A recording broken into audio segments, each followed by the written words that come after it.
4040 here with another video. I just did a video talking about my specific ships team. Since I felt like the video was going a little long, I'm going to now talk about some of the other super viable ships that there are that you can possibly farm and get. So let's first talk about the Geonosians. Now, many people don't like the Geonosians just because they aren't really viable anywhere else in the game. However, if you want to be good at ships, you have to know about the Geonosians and what they do. And I'll be all too honest, I don't know much about the Geonosians myself, but I am currently farming them because my ship arena is filling up with them at the moment and I need to stay on top of it. So let's first talk about Sunfact because Sunfact is viable on other teams and ships as a reinforcement. One of the annoying things about Sunfact is his ability right here, which is Prime Target. And with Prime Target, he can stun the other team. That's what you need to know, and he can make it to where it can't be resisted. And it also deals a decent amount of damage. Now, Sunfact on his basic doesn't deal damage and has a low chance of inflicting target lock because I don't think he has high potency because I rarely get target lock with him. But this prime target is really annoying. On top of that, what makes the Geonosians really good is their uniques, because what their uniques do is they have a lot of Geonosian synergy that gives different buffs to all Geonosian allies. Sunfact specifically has plus 10% critical avoidance for each Geonosian ally, which means Geonosians are less likely to take a critical hit, and so that's what's important. That's what buff he gives to Geonosians. On top of that, in addition, whenever a buff enemy starts their turn, Sunfact Geonosian gains 30% turn meter and 10% defense and taunt until end of turn. So he's just an annoying taunter, which makes him great as a reinforcement on other teams, such as my current arena team. There are lots of people with similar arena teams to me that have Sunfact as a reinforcement. Bring him in, and I find those teams decently hard to beat because one thing he does is he stuns target enemy for one turn upon being brought in as a reinforcement, and he removes 15% turn meter from all other enemies. And this can be devastating because you have one stunned, and then with his prime target, he's able to stun someone else, which means you have potential for two people being stunned on your side. And he has his annoying taunt, and one of the things capital ships often do is give your side buffs, which means at some point you're probably going to use that ability because you, like on the Chimera, you might really need the heal, but that's also going to buff you, which means now you have to attack Sunfact because your side is buffed. So Sunfact's just really annoying to have to deal with, and he makes a great ship. So out of the Geonosians, I would say he's probably the best of them because he's the one that can most likely work on a team that's not Geonosian. Now, Geonosian Soldier is another. They're all good, but what he does, what his synergy is with his unique, is all Geonosian allies have 10% accuracy, plus 10% for each active Geonosian ally. So that means you should be getting plus 30% accuracy, which means you're most likely going to do your hit. In addition, he has a 35% chance to success whenever an ally uses his ability. So you're getting lots of attacks with him. They're probably going to hit. And his basic deals a lot of damage and 20% turn meter. It removes 20% turn meter, or 40%. On top of that, his extra ability calls a random ally to assist, which will likely be Geonosian Spy, hopefully, and that will deal a lot of damage. Since I said my teams, the current teams I'm often facing now, ships around our Geonosians, I generally try going around them because of these swarm abilities like Separatist Assault and one on Geonosian Spy deal massive amounts of damage and will likely kill me. On occasion, I can beat them, but they're really hard. So I'm farming Geonosians so I can hopefully beat Geonosian teams. And the other main Geonosian, the other Geonosian, is Geonosian Spy. And he has clandestine operations, which all Geonosian allies gain plus 10% offense for each Geonosian ally, which is really nice. On top of that, he also will deal stealth to Geonosian soldier when he takes damage. So if you damage Geonosian Spy, he is going to go under stealth, and Geonosian soldier, which now means you have to attack the tank, which is probably either going to be Houndstooth or Geonosian or Sunfac, which both are really annoying to have to contend with. And, oops, I forgot to mention his special ability, Surprise Shot. Call all other Separatist allies to assist, and that's going to mean Geonosian Soldier and Sunfac. So, annoying. And there's not really any other Separatist allies in the game at the moment. So, it's basically another Geonosian synergy right there.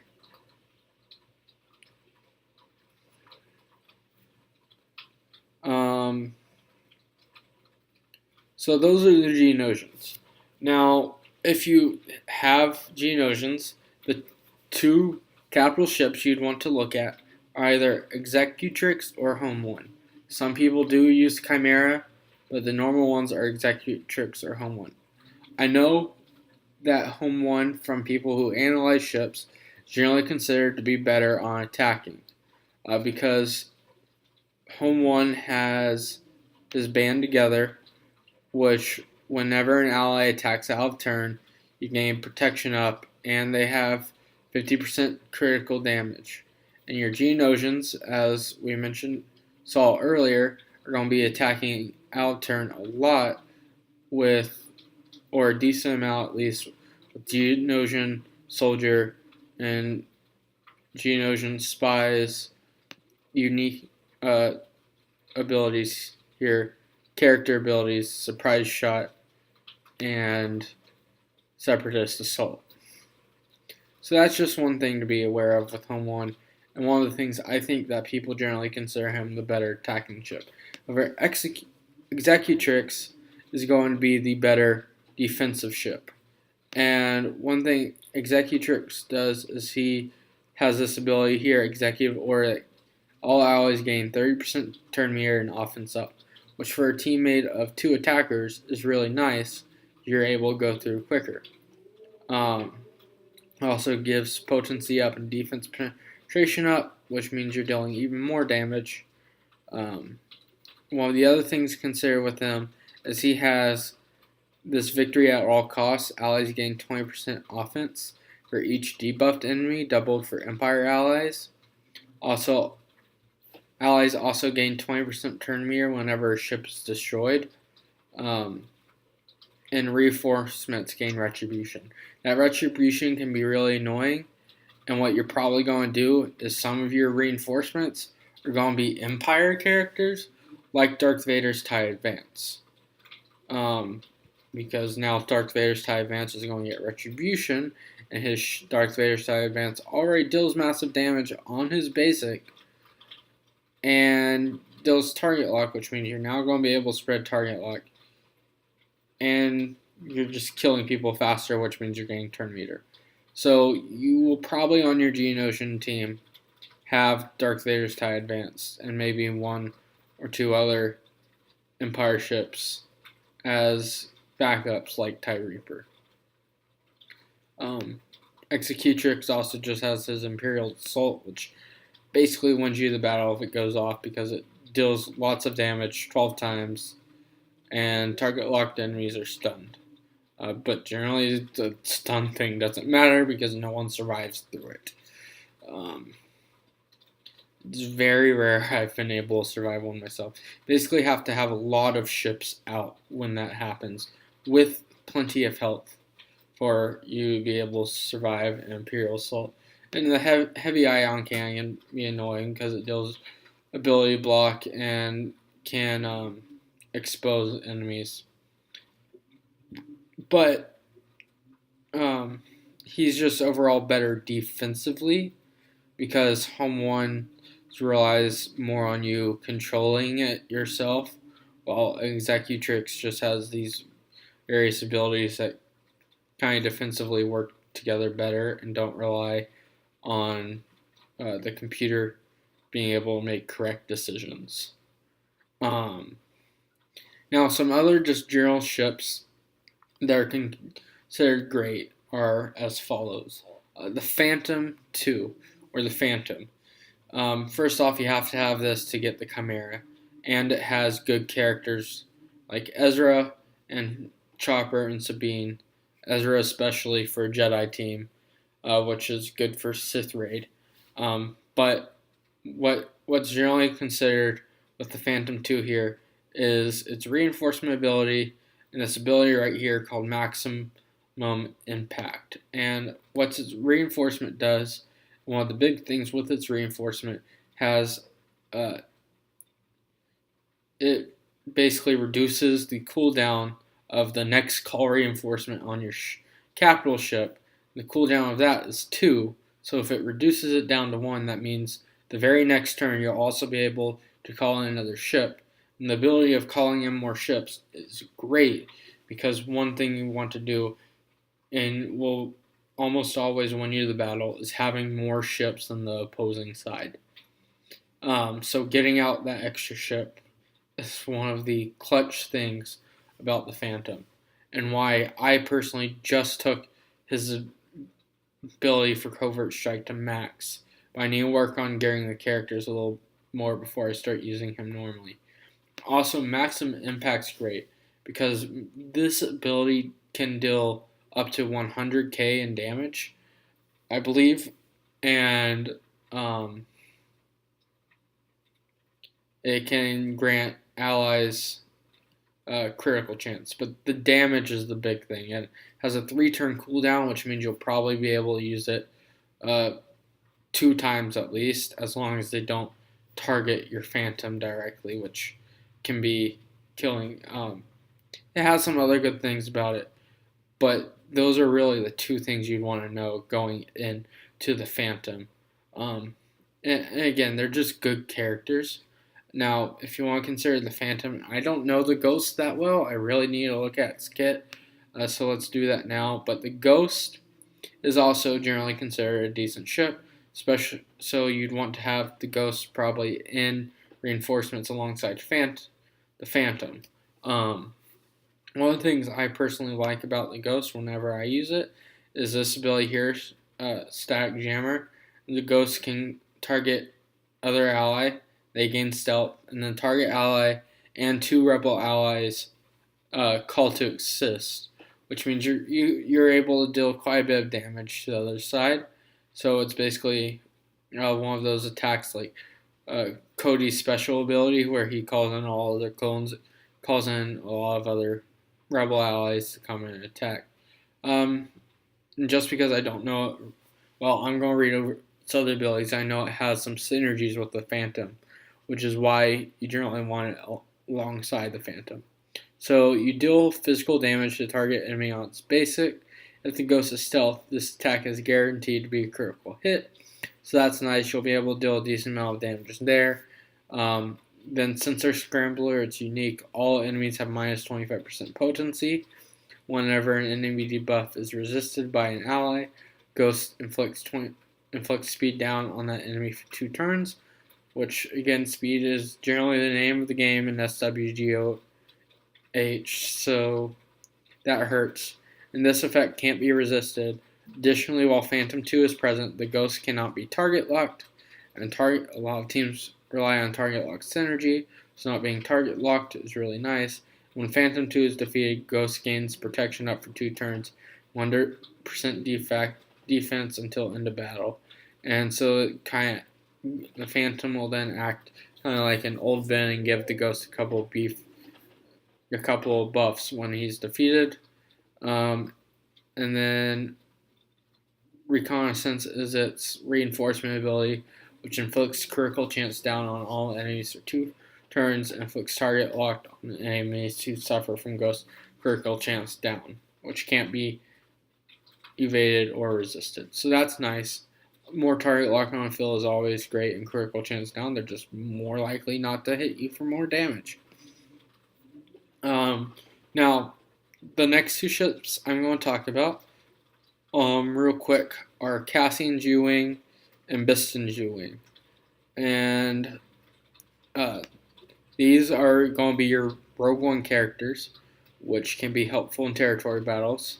And Jin is good in the Rancor raid if you haven't gotten there yet, or you want a decent character for it.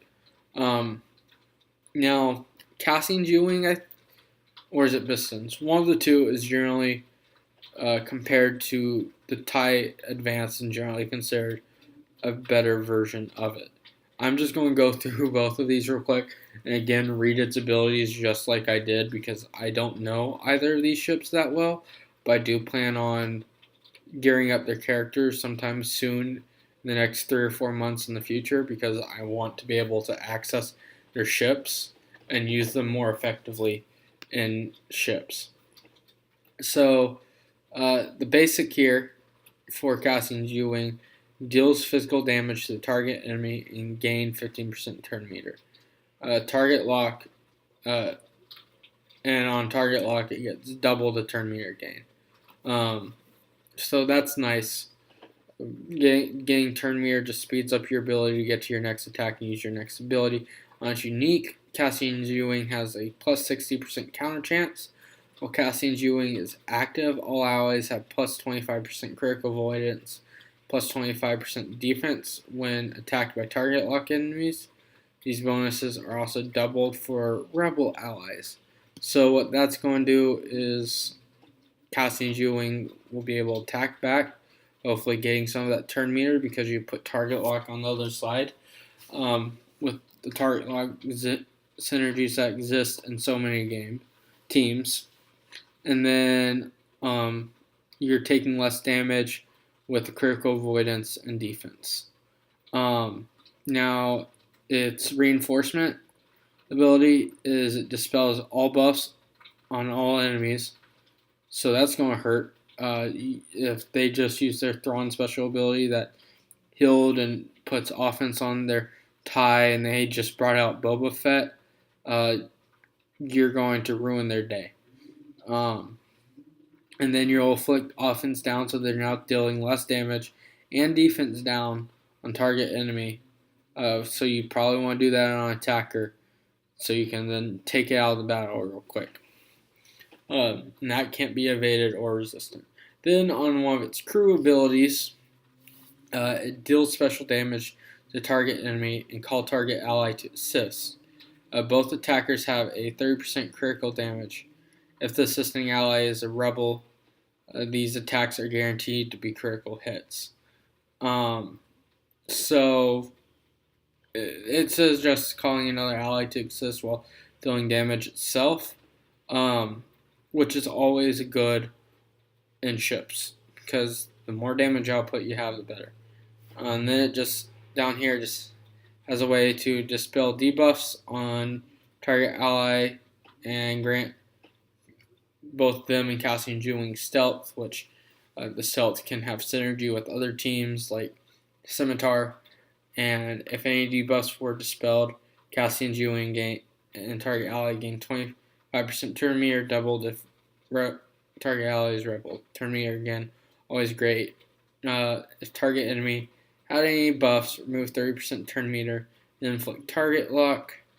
So this is just putting some debuffs, including target lock, which you need to get some of the bonuses for various things. And it also exposes if they already had target lock. So Again, just a good ship overall. Cassian Jewing, he can be brought in as a reinforcement.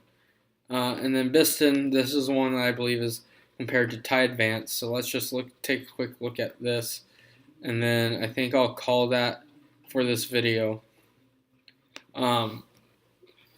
So on its basic, it deals physical damage to target enemy which can't be evaded, and this is one of the main reasons it's similar to TIE Advanced, is because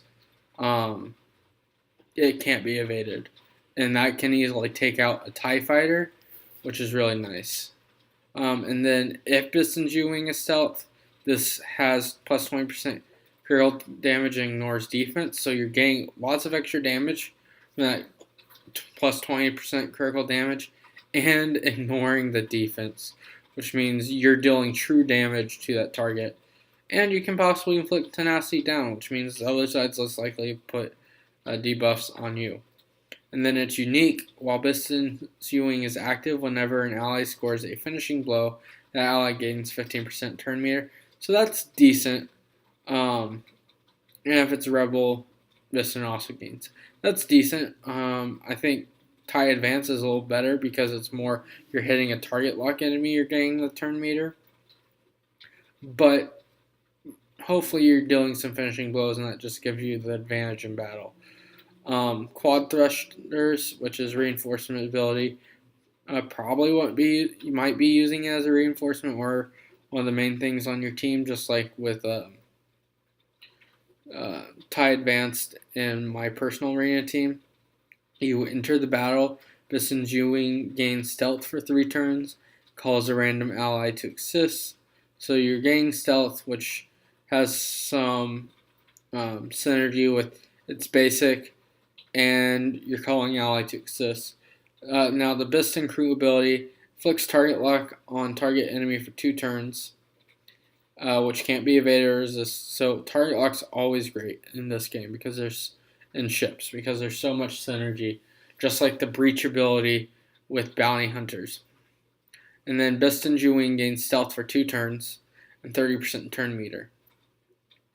So stealth, again, you need that for your basic. Then you're getting turn meter, which means you're going to be able to do another turn pretty soon. And then if it's stealth, it would also gain offense. Then finally, you have the other crew ability, which just gives Biston's U-Wing more speed.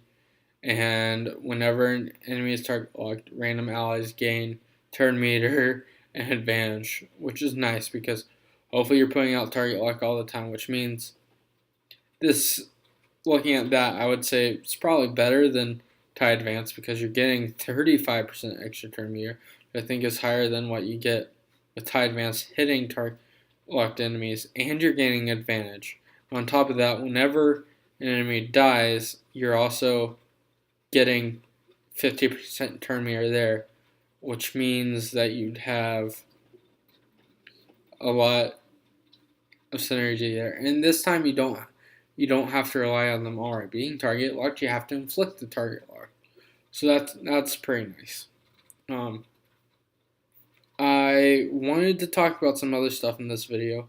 I think I might do another video to focus on First Order and Bounty Hunters, because those can both be potentially good teams that have some good ships there, and they're also ones I personally need to investigate some more. But I hope this video was also helpful to you guys. And again, I plan on putting out a written guide on some of this at some point. And I'm glad I'm doing this myself because I'm starting to learn more about ships, which I need to do so that I can improve my ship's teams. Thanks. I hope you guys enjoyed this, and talk to you later.